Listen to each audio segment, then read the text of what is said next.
Ne-am oprit de câteva ori pe brațul Chilia, privind apa încremenită sub arșiță.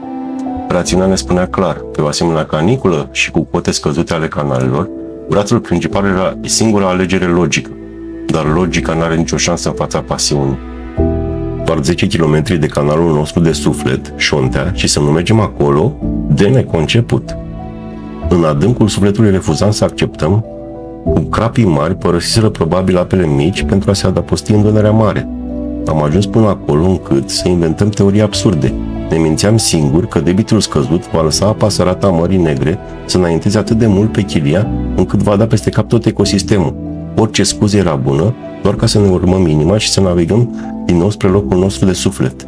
Am oprit la pescarii campas pe malul Chiliei. Informațiile lor erau departe de a fi rele. Caras, frumos, plătică din plin, iar la schimbarea de tură seara și, poate la prima rază de soare, intraseră și câțiva clapi îmbrăcați bine până în 5 kg.